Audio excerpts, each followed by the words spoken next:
will no longer be based on ability to pay. It will be based on the health needs of every Kenyan.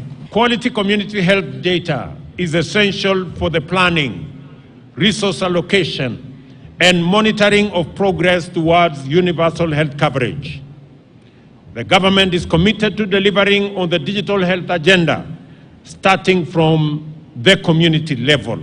Every citizen pays for health a percentage of their income, an equal percentage of their income, so that we can equalize the fortunes of every citizen with respect to access to health. Serikali ya Nairobi imeamua kushirikiana na magavana kwa mambo ya afya. Sisi wabunge yetu tumemaliza.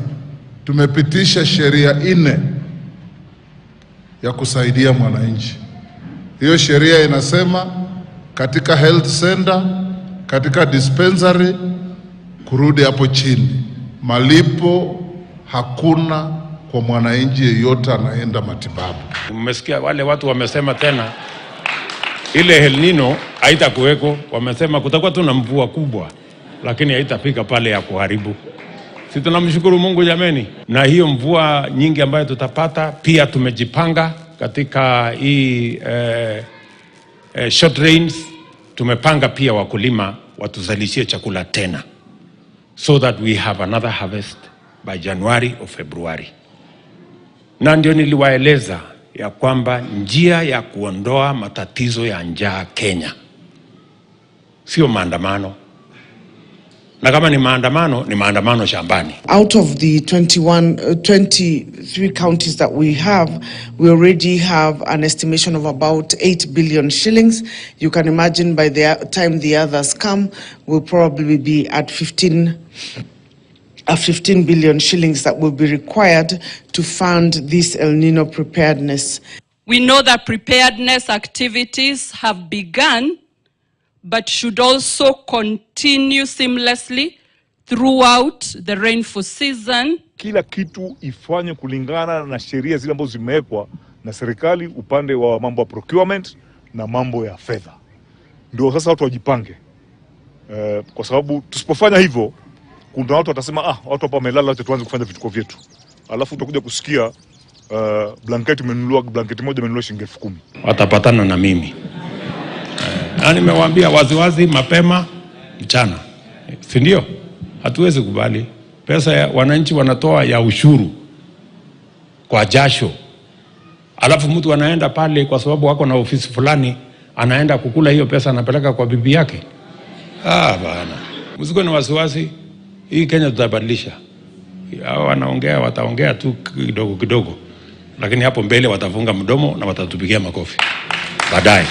Your Excellency, uchumi ambao ulikuwa umekaliwa na madeni hatungeweza kusonga because of your belief in God and believing that the Lord God was ahead of us. This region, during the last election, we were divided to a certain extent. 87% voted for President William Ruto and I. 13% exercised their democratic right as it should be and voted the other way. But now elections are over. I have on record inviting the 13% to come we work together for our region, for our country. We have an obligation internationally to honor our debts. That is why we are trying to tighten the revenue collection. And I want to give you an assurance. Much as you are paying taxes, those taxes must be used for the purpose for which they have been collected. There before there has been a lot of leakage, corruption, mismanagement, misappropriation of public funds. President William Ruto and his government has committed that all taxes collected must be used for the purpose for which they were collected. The brokers and middlemen who have been buying coffee and tea, we have nothing against them. All we are asking, can we share the profit with you? Don't take everything. And that is the battle we have had with them in coffee, because they want to take everything. And we know how much they sell and how much they pay us. Our fight with them is, can we share 50-50 on the profit? This committee that was originally intended to bring together His Excellency the President, or create a formality where a handshake can take shape between His Excellency President, our President, and the Right Honorable Raila Odinga, has turned itself into a referendum preparing committee. Right. As it turned itself to a referendum preparing committee, we shall be hearing about that from also the NDC member there, Okongo Mogini. But I want just to begin with you, Senator Danson Mungatana, with the report that you tabled in Parliament regarding also the Shakahola probe.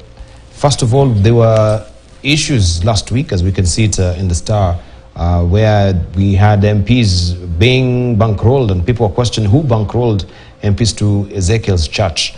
And I remember also asking you whether this is true or not. That particular event happened on Friday when we had Pastor Ezekiel in your committee for almost 1.5 hours, or what, almost 2 hours. And he had indicated that he's desirous of you, the Senate ad hoc committee, to actually be flown to, or be in Kilifi to make sure they scope out his compound. And then we see on Monday you were there, and Senator Boni Khalwale has been raising concerns regarding who actually bankrolled this particular trip. I know that is a petty issue, but still, it is very petty. It's petty, actually, but they want to know. It's actually so petty that I didn't. But again, it's not petty. If it has been bankrolled by Ezekiel, then how do we get objectivity of the report itself? It's a very petty issue, and the least person I expected was the government whip to bring it on the floor of the House. And that's why even the Speaker in ruling, he said these are administrative matters that could have been resorted. You didn't have to come to bring this matter on the floor of the House. It is very sad when over 429 people have died, and you want to get TikTok followers over our statements in the House. But I think, let me answer you. If you followed my statement in the House, and I was very sober, I was not angry, I was just disappointed. I stated very clearly that our time limitation was, we had time constraints. On Friday, we had a meeting, and don't just talk about Ezekiel. We had a meeting with Ezekiel, Pastor Ezekiel, who made an invitation and said, despite everything I have said here, I would invite you to come and see that the evidence I've given before this committee is actually supported by what I'm saying, by the facts you will see. We had invitation from the Directorate of Criminal Investigations here in Nairobi, telling us everything we have told you here, you need to come and see us so that you actually appreciate the reality of what is happening. So after the meeting, I sat with the honorable senators, and we decided, let us go to Mombasa. And while we are, not Mombasa, but to Kilifi County, and while we are there seeing Pastor Ezekiel, we shall also visit the County Security Committee.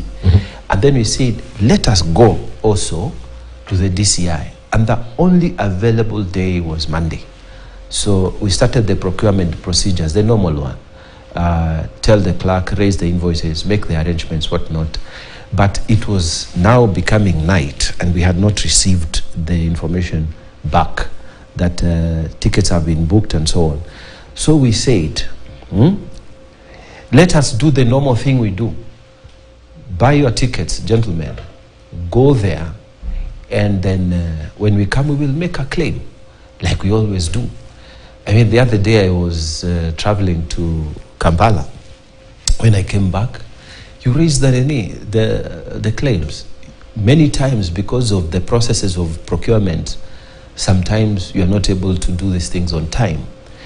And sometimes it is actually the exchequer releases to the National Assembly and Senate that delay. So they are not able to do the funding. So you go, you make your payments. When you come back, you make your your claims, as is always the case. In fact, the Honorable Boni Khalwale has chaired the Kawira Mwangaza Senate committee when she was before the Senate, when they wanted to remove her the first time.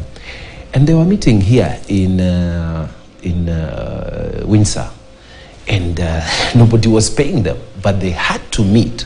The work had to be done. And then they raised the claims later on.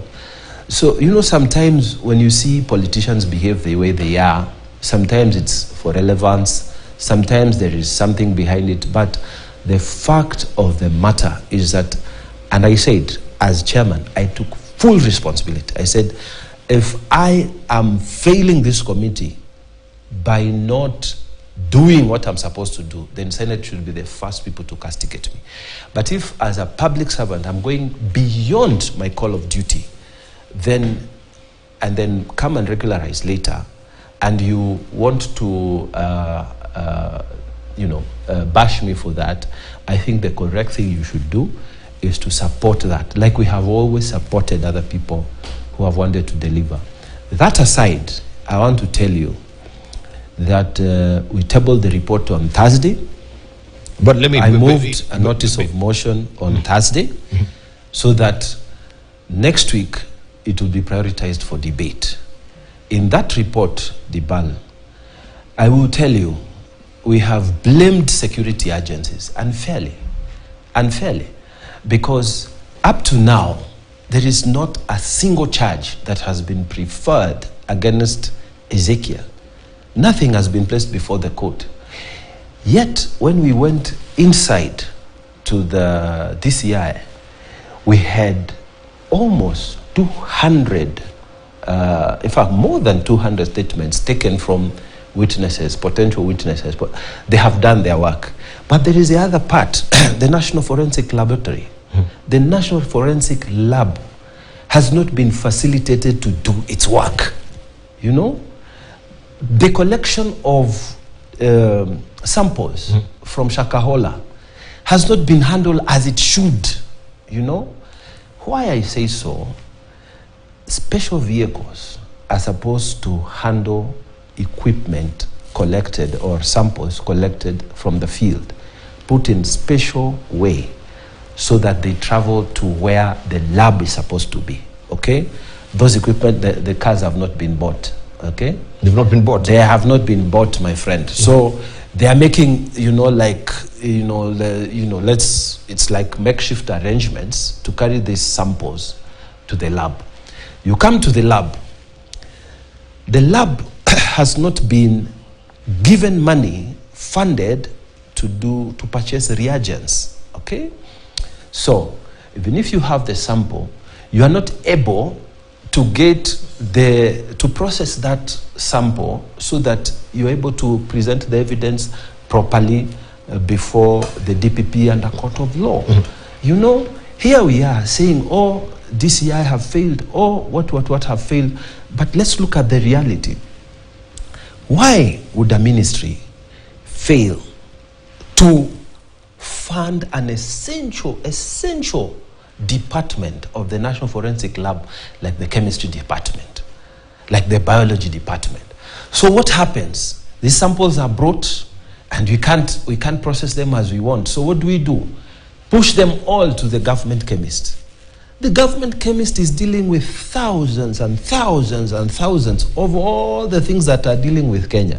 So even if you go there, you have to queue because some of them are as urgent as yours. You get, so as we are preparing from the DCI, we are preparing for the case, which is critical, but there are many other critical things that are being prepared. So you have to queue.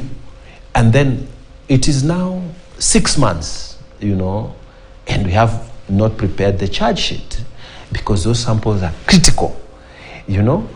And failure, let me tell you, you have a government department with very good officers, very well educated, very qualified, and you bring them some machines that cannot function because who procured them? OP, Office of the President. People who are not involved are the important, are the people within the lab who should have been managing the procurement to bring the correct equipment. But who raised the requisition? No, let me tell you. It doesn't matter who bought it, who raised the requisition. Even if you raise the requisition, you know, the person who makes the final determination of what should be brought, what should not, it is procurement. If the lab is not independent, these mistakes are going to continue happening. We need an independent, fully funded lab for us in future to make sure nothing like this happens. So I'm just telling Kenyans, there will be details in what I'm saying, but there was a failure of the security system. Number one, there was also a failure of the justice system. You cannot release a person who has been charged with very serious offenses on a bond of 10,000.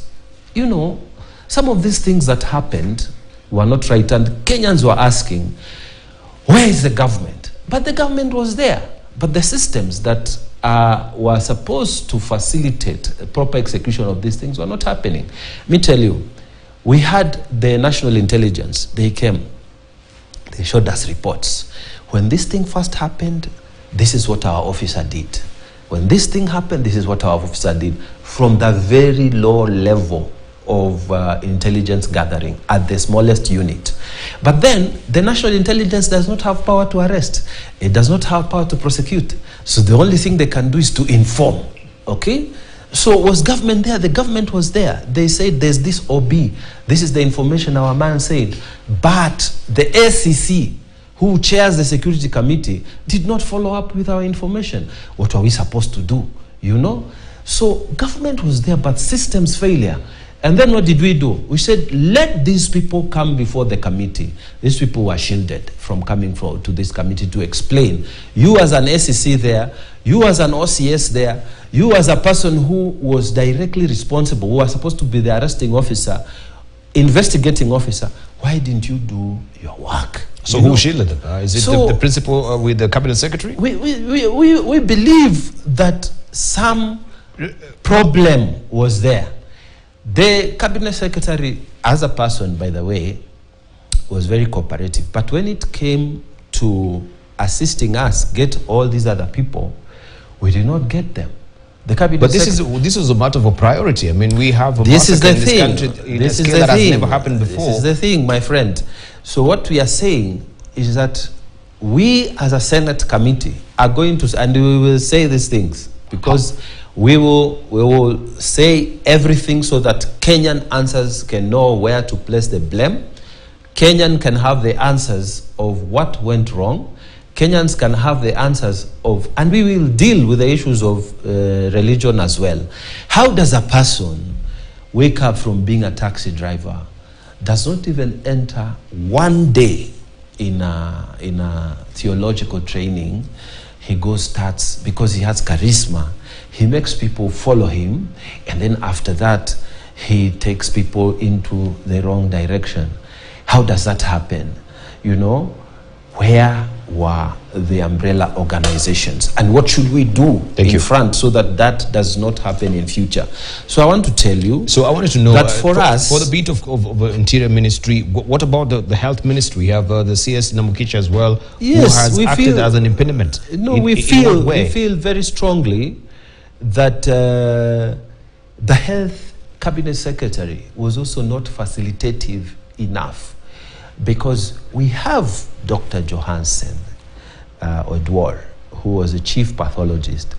Yes, the argument has been made, if he came, he would have given us too much information and it would destroy their case. But we said, too much the national, this is the thing, you know, the national intelligence has come. Every information we can. Exactly. The national intelligence has come and they say, look, some of the things we are going to say here are not for public consumption. We are applying that you hear our evidence in camera. And we did, you see. So what was wrong with people just coming there to explain to the commission? And we want to say this, and we will say it on the floor of the House, that the responsibility finally lies with you. You have to obey orders, or you have to obey the orders of the Senate, or if it's the National Assembly calling you, come and say what you need to say. And if you feel it is very difficult because of the sensitivity of the matter, you can always apply to be heard in camera. But I want to state again, there was a systems failure on the Justice Department, there was systems failure on the Security Department, and also to a certain extent, we believe that if there was proper regulation of religious activities across the country, we would not have gone as far as we did. But the details, we shall be dealing with them when we move the report next week. Okay, so we want to just establish, we will wait for the report, but we know how sensitive this issue is. Yeah. And for government itself to be an impediment in the whole process, even not to appear before your committee and let officials appear before your community, I think that is the greatest laxity of duty, that negligence that is coming from these particular two ministries. Yeah. Now we have handy opportunity that you have the amendment of the standing orders that the CSs can appear before the National Assembly and the Senate. What prevents them to appear before you as a special city? No. Let me just clarify. Professor Kindiki was extremely cooperative as a minister. When it came to him, he knows, because he has been in the Senate. He knows the consequences. So for him to come, he would come whenever we needed him.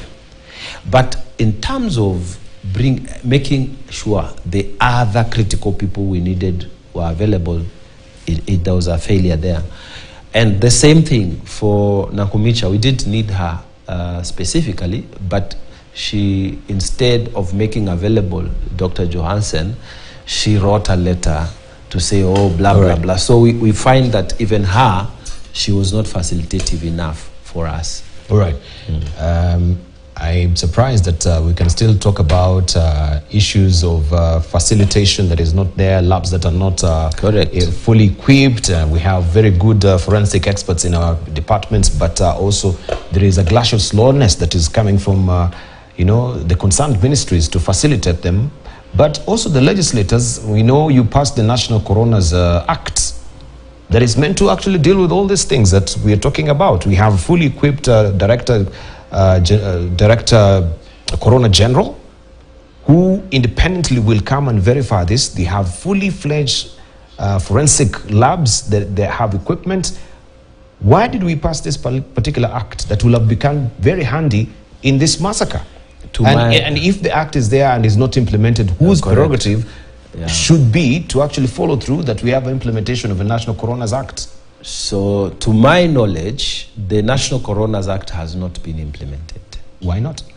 Now, you see, as parliamentarians, we pass law. Yes. We did our part. But do like you think, the way do you National think Assembly Speaker has said, we do our part, it's the executive which is supposed to implement. So they have not done so yet. So the executive have failed the country when it comes to this Shakahola probe. The National Director Coroner General will have been responsible in handling this matter effectively, because we can see some sloppiness, Senator Okongo Mogini and also Beatrice Elachi and Wilson Sossion on this. Why is there no implementation? Because all these things have been addressed and we should be having a secretariat established by now. I don't know what we're waiting for. When we started the show, I told Honorable Sossion that is the older government. Is the government here, so you should be the one who should be telling us why this has not been done. I think I back Honorable Mungatana that once we pass laws as parliamentarians, implementation is the prerogative of the government of the day. So they are the ones who should who should be answering your queries. But what is strange is what Senator Mungatana is saying, that there are some government officials who did not see the weight of this matter. I mean, look at the number of Kenyans who died. And there is a committee of the Senate that is probing this matter to give answers to Kenyans. And you know the powers that a committee of parliament has under the Constitution, under Article 123.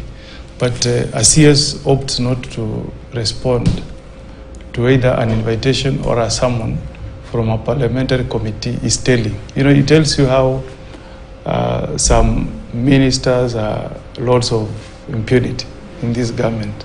Because it's not our own creation that we have changed our standing orders to allow CSs to appear. It is actually at the request of the head of executive, who is President William Ruto. So, I mean, how can a CS have the audacity of just sitting back and saying, I will not respond, to assist the committee? Because what we expect as a Senate is what is establishing is this. Both CSs, they appeared before the committee? Kindiki did appear. And he was very cooperative. But the other witnesses under the ministry, like the security officers, he did not facilitate. He did not facilitate? For them to come. The other one, Nakhumicha, we didn't call her. You did? But she shielded Dr. Johansen Odwor by writing a letter trying to explain why the whys and the hows that Dr. Johansen shouldn't turn up. As a result, we actually fined him 500,000 and issued a warrant of arrest for his arrest. When he responded to us, he explained to her, I'm a committed servant, and you have seen me appearing in court so many times. Now, if you punish me, and yet I've been told by this minister and this minister not to appear because of this and the other, you know, we had to look at that. In a humane position, we revised the orders because we could see the difficulties. The conflict. He was just being put in a... But just to say this, that public servants ought to be public servants, and they just need to do their thing, because when the consequences come, they come on you as a person. Right. Yes, sorry. I meant Article 125, not 123. So, you know, I hope I've not read the report, but you know what Kenyans were expecting from this Shakahola investigation? We want to know who are the big faces behind Shakahola. How can a religious body commit the kind of crimes that were committed in Shakahola without the government, through intelligence, through the administrative networks that go deep into the sub-county level, without all those networks knowing and alerting the government? We want answers. I don't think it's right just to blame the security agencies. At the end of the day, I have a feeling that there is some big faces in government that are behind this Shakahola thing. I don't think you can be let to run such an enterprise, commit the kind of crimes that were committed, the number of Kenyans who lost their lives, without somebody somewhere in government having some knowledge that this is ongoing.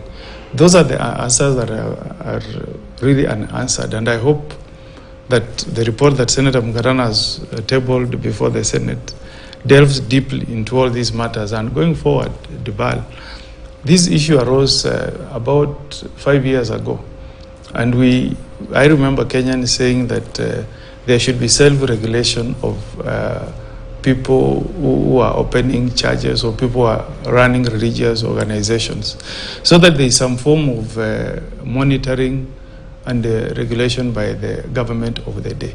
But all that never saw the light of the day. So who is to blame at the end of the day? It's our government. The only entity that can guarantee our security as a people is the government of the day. If Parliament passes a law and the government does not implement it, don't look at us and say, what have you done as parliamentarians? Thank you. It's the government of the day, Dibal, that should be answering all these questions to Kenyans. Indeed, and right now we know there's still a fresh cloud of soil on the graves of the families that got their bodies. There are the families that even don't know where their relatives are, their parents are. You know, we were relying on the DNA to be carried out, and still they don't have their loved ones with them up to now. And you've raised hopes that there is a probe going on. You've raised hopes. The exhumation and the investigation is undergoing. And then all that they will know at the end of the day is that nothing really came forth from this because of the slow glaciousness of a government. They've been slow on the uptake because of inadequacies and sloppiness that is really coming. I think that is really insensitive right now where we stand as a country. And this should be a matter of priority. And I just wanted to just throw it to you, which is Elachi. I mean, yes, we've seen there is some caginess with information that the chief pathologist should not come and bear all, that there's some sensitive information. But we need information around this. I mean, how many lives? Almost sparking up to 3,000.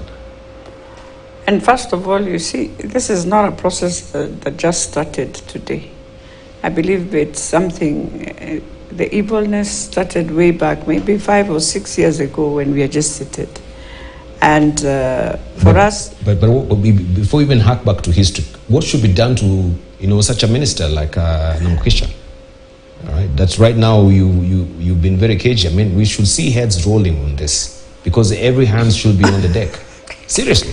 You see, I was coming to the history so that I get to where now CS Kindiki we know and where the Nakhumicha is. And for me, I don't want to engage in that. First of all, you see, you've started a process.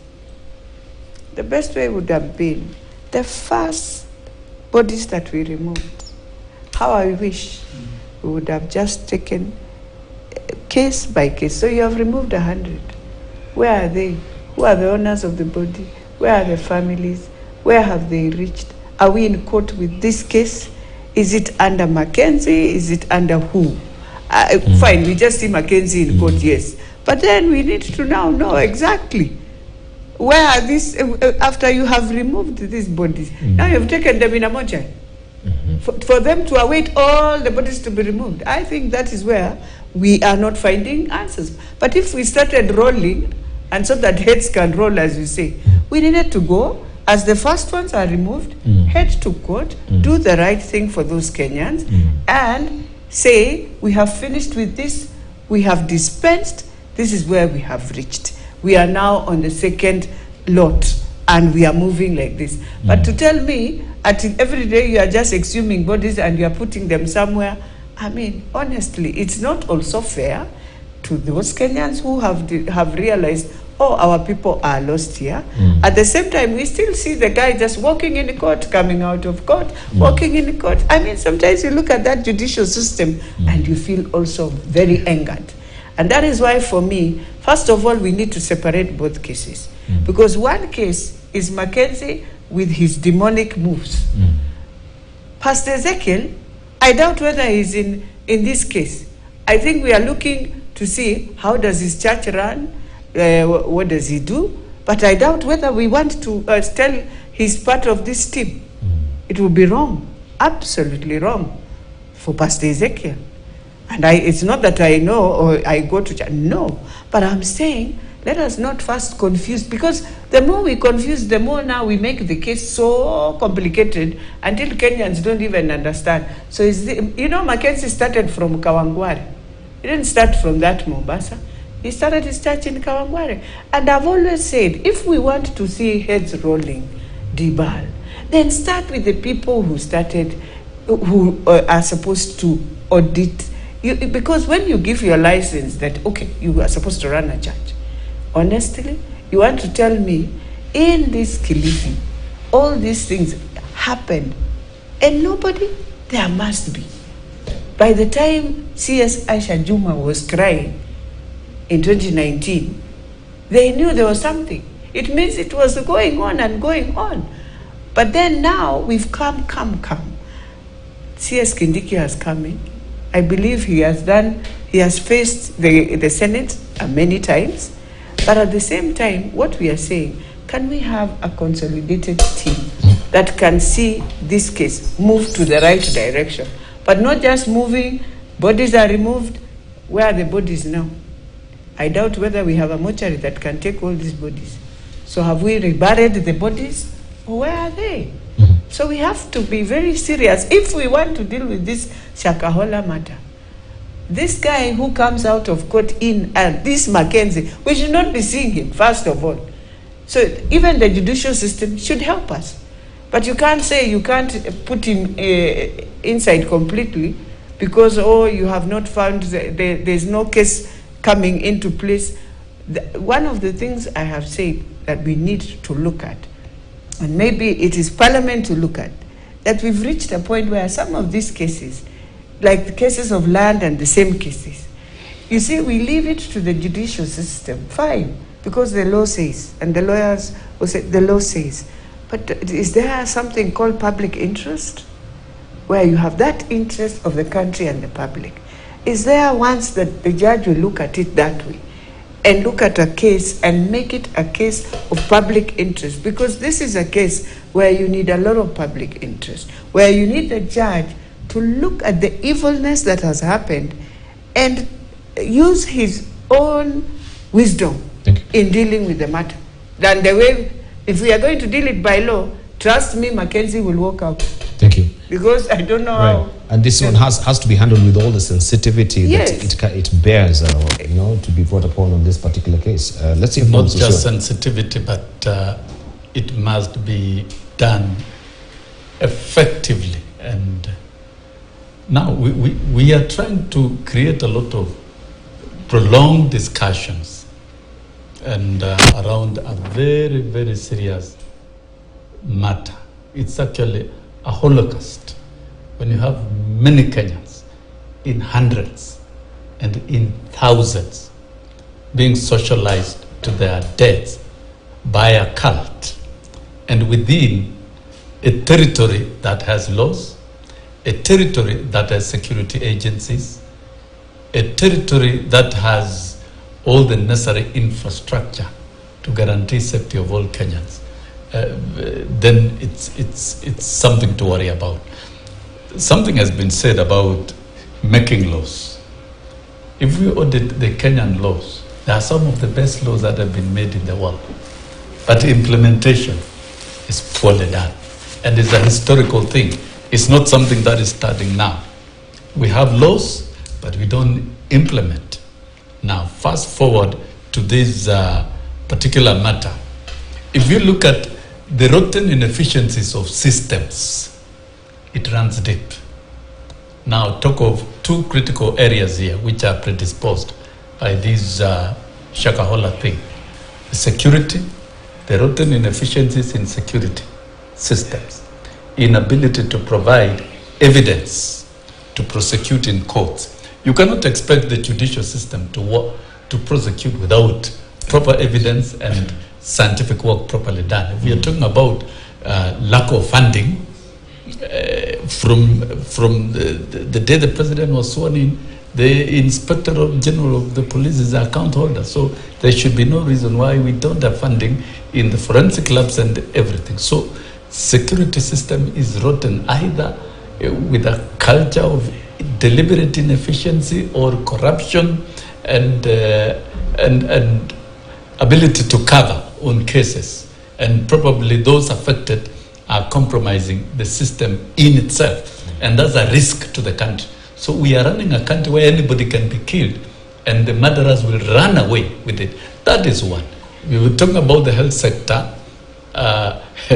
We've been unable to deliver universal health coverage because of rotten corruption within. And now that the president has rolled out the UHC with 4 different laws that focuses on the specific areas of delivering UHC, it can only work when we get rid of corrupt systems and corruption and wastage of resources. We cannot be debating at this stage about the action against the perpetrators of Shakahola. That now we talk of, we must sack so and so. I think these are this is unfortunate that we should be discussing about it 1 year down the line. If we are still at the discussion stage without action, then we are deliberately preparing to try and forget and cover the Shakahola. Indeed. Parliament, if indeed the Senate, you dispatch yourselves, you have a report. I'm sure that report has recommendations. Yes. It is important you pass a resolution on that particular report, so that then you see the executive arm may not work if the judiciary is confused, the investigating agencies are not working. Here is a minister who is blocking a pathologist from giving evidence. What is the reason of blocking a pathologist from giving evidence? What are the wider interests? And then Parliament is not dispensing of this matter. Can you dispense of it? Thank you. You can table that report and make it public. Thank you. That then, by now, what Kenyans want is conviction and criminal action against those involved. We cannot be seeing them walking into courts and walking out because of lack of evidence. There must be punishment, severe punishment. Thank you, sir. And we see proper reorganization of the security system, that our forensic labs are working, our officers are working. Thank you. Even there were security agencies like DCI when all these events occurred, and there were individuals. Thank you. I'm sure those individuals should be made to pay. They must be punished. Indeed. Those who are responsible to take charge of the security operations that were given information and they did not take action must be made to pay. Some people must be punished. Thank you. By now, we should have seen punishment on the same before we even talk of how to control the churches, how to regulate. Let us not talk about regulating before we punish. Indeed. Those involved. Let's get to your headline thoughts, Honorable Mungatana, because we eagerly await also you tabling this particular report. It's of public interest. We want to know the recommendations as well. And I think even healthily will be why we don't have the National Coroner's Act implemented that will have actually solved all these frustrations that you've experienced with the DCI. Briefly, as we're winding up. My thoughts are that the committee, first, I'm grateful for the work and the sacrifice that the senators put into it. I'm totally indebted to them. I think the report has very strong recommendations. I believe that if those recommendations are put in place, this will not happen again. We have also very critically attached a legislative proposal. Now that law will be dealing with religious organizations, how we will manage them, the corporate governance issues which are there, punishment for people who will be going the Shakahola way, or misleading the public, or taking advantage of followers, dealing with registration issues. I think if Senate should adapt those recommendations and the law, we will not have a repeat of what happened. Right, thank you. Okongo Mogini, I know you're in a tearing rush to leave, so I'll give you this opportunity as well. But you know our time is always, yes? Yeah. Up to 8:50. Right. It's 9, and as I leave, I must thank Sosion for being fairly candid on this Shakahola. I think. You cannot politicize it, of course, at the end of the day. You know, it's not easy to hear Sosion pointing a finger at a cabinet minister, as he has done this morning.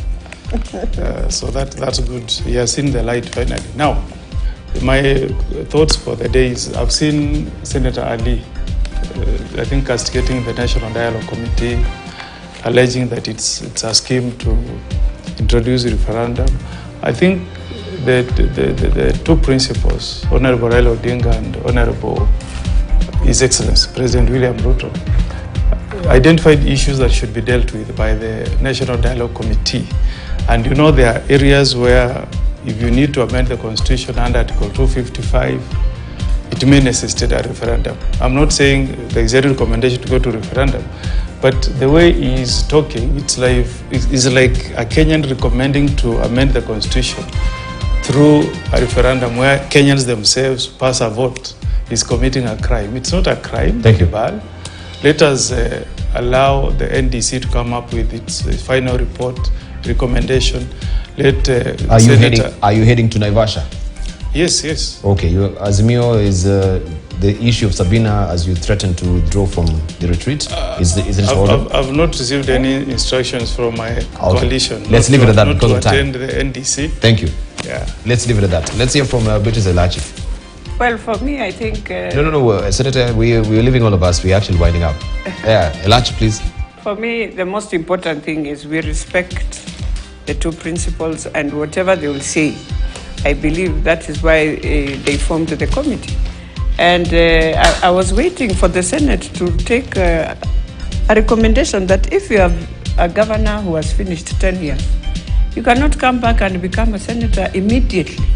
How I wish they took a recommendation that after you stay out for 5 years and then you come, because now you are auditing, you are on finances, you are killing. There is a bill to that effect. There is a bill to that effect. So we'll see how that one also. Well, the bill would have gone, even it needed to have gone. All right, we need to go. We need to go. Well, I appeared. I sent my team. Thank you. So they appeared. But lastly, on this matter of something that is in the papers, but I just want to plead with our CJ this morning in a very humble way, that the courts of Nairobi County, the magistrate court, has to come back within Nairobi County, or else all the women who are hawkers in this town are going to face the roughest they have never faced. Thank you. And there will be a lot of gender-based violence in that. Right, thank so you. I'm pleading with her. Briefly. I think this standpoint show is coming hot on the heels of Mashujaa Day. And the most important thing on Mashujaa Day is unveiling of universal health coverage that has been difficult for many years to be implemented in this country, and is now currently backed by 4 serious acts that focuses on the primary health care facilities, social health insurance coverage, and critical illnesses, areas as for funding and facilities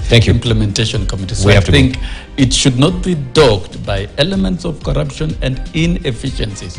And cooperation between the national government and county government will ensure that it is delivered effectively. Right, thank you. So Kenyans should prepare for UHC in a big way. Thank you. Right. I want to thank you very much. At least we are really